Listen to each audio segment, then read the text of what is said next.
السلام عليكم متابعينا الكرام، لايك واشتراك على هذا الفيديو محترم. إذا الريال يعبر إلى دور الثمانية بعد الفوز على مانشستر سيتي.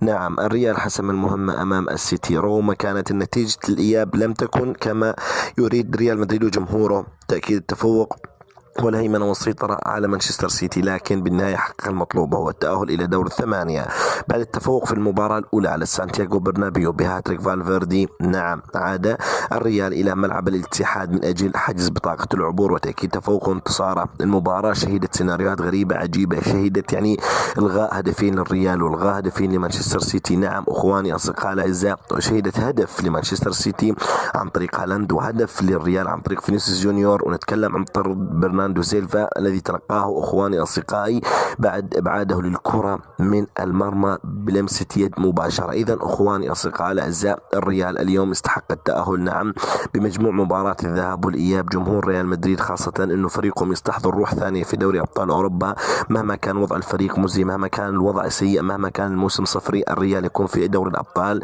شخصية مغايرة. نحن على موعد مع قمة أخرى بين ريال مدريد وبايرن ميونخ ستجمعهم أيضا في دور الثمانية. لمن ستكون الكلمة؟ لمن ستكون الغلبة؟